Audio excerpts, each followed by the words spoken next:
औज़ुबिल्लाहि मिनश्शैतानिर्रजीम बिस्मिल्लाहिर्रहमानिर्रहीम। अस्सलाम वालेकुम नाज़रीन, तारीख़ी मकामात के साथ मैं हूं आपका मेज़बान रतास हुसैन।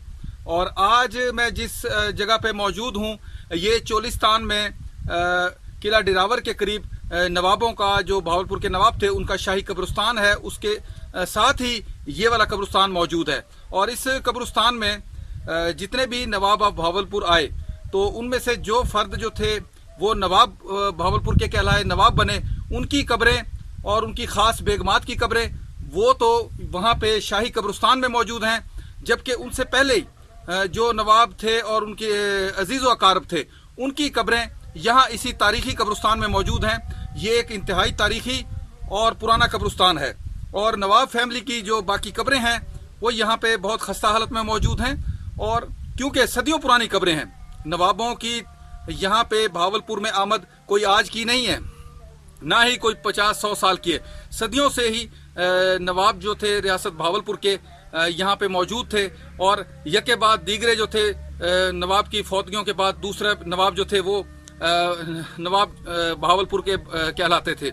इसी तरह उनके जो अजीज़ व अकारब थे बाकी जो कि नवाब नहीं बने थे लेकिन उनके अजीज़ व अकारब थे, चचा हो गए, मम्मो हो गए, मामू हो गए, उनके कज़न्स वगैरह हो गए, वो तमाम सदियों से यहाँ पे नस्ल दर नस्ल जो थे यहाँ पे मदफून होते आए हैं।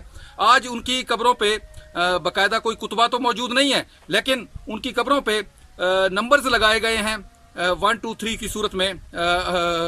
अरबी जो हिंसे हैं उनकी सूरत में यहाँ पे वो लगाए गए हैं नंबर्स। और इन नंबर्स का रिकॉर्ड यकीनन नवाब के इस वक्त जो नवाब जो की फैमिली हैं उनके पास उसका रिकॉर्ड ज़रूर मौजूद होगा कि कौन सी कब्र में कौन सा साहिब जो उनका अजीज़ है वो मदफून है यहाँ पे। तो आइए चलते हैं, आज ये तारीख़ी कब्रिस्तान देखते हैं हम। इसके साथ ही चलें, देखें तारीख़ी कब्रिस्तान।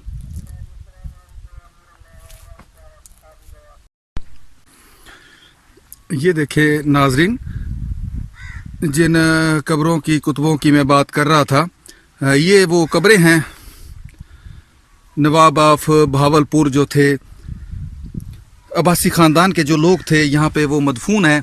और इन पे जो नंबर्स लगे हुए हैं ये अब आपको वाज़े तौर पे यहाँ दिखाई दे रहे होंगे। और इनकी बनावट से, तर्ज तामीर से भी आपको अंदाज़ा हो रहा होगा कि ये कब्रें किस कदर पुरानी कब्रें हैं। एक तरतीब से बनी हुई हैं ये कब्रें। और बहुत सारी कब्रें जो है वो यहाँ साल हा साल, क्योंकि सदियों से यहाँ पे ये लोग मदफून हैं और साल हा साल की रेतों के यहाँ तूफ़ान आया करते थे, जिसके बायस ये आहिस्ता आहिस्ता करके ज़मीन में इनके जो कुतबे हैं वो भी ज़मीन के अंदर धंस गए हैं। ये देखें ज़मीन में धंस चुकी हैं और ये पूरी एक लाइन पड़ी हुई है कब्रों की, ज़मीन में धंस चुकी है। जबकि इसके अकब में जो शाही कब्रिस्तान है, जिसमें जो ख़ास तौर पे जो बड़े नवाब होते थे रियासत भावलपुर के, वो यहाँ पे मदफून है। जबकि उनके दीगर अजीज़ व अकारब जो थे वो यहाँ पे उसके साथ ही वाक़या कब्रिस्तान में मदफून है, जिनके ऊपर बाकायदा अब ये नंबर्स लगाए गए हैं। बहुत सी कब्रें, जैसे मैं बता चुका हूँ, कि अब ज़मीन के अंदर ही दफन हो गई हैं रेत की वजह से। ये देखें, नक्शो निगार से ही आपको अंदाज़ा हो रहा होगा कि ये किस कदर पुरानी कब्र है। 141 इसके ऊपर नंबर लगा हुआ है। जबकि बहुत सारी कब्रें ऐसी हैं जिनके ऊपर कोई नंबर नहीं है, वो बिल्कुल ही तबाह हो चुकी हैं, जिससे अंदाज़ा होता है कि ये कब्रें बहुत ही ज़्यादा पुरानी और कदीम हैं। ये देखें, इस कब्र के ऊपर कोई भी निशान बाकी नहीं है।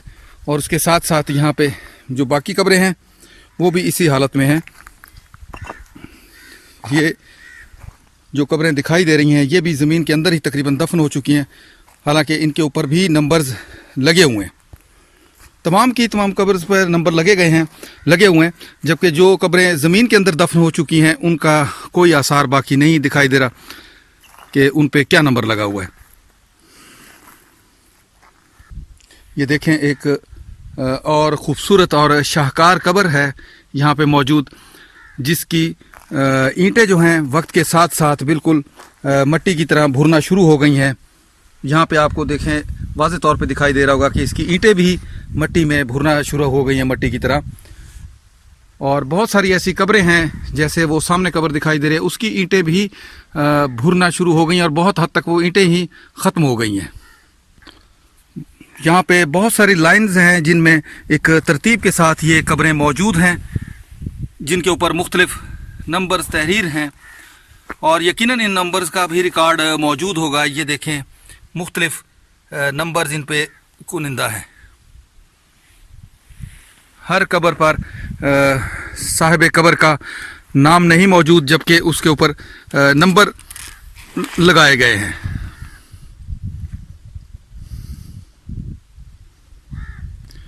ये जितनी भी कब्रें यहाँ मौजूद हैं, तमाम के तमाम अब्बासी ख़ानदान से ताल्लुक़ रखने वाले ये लोग थे।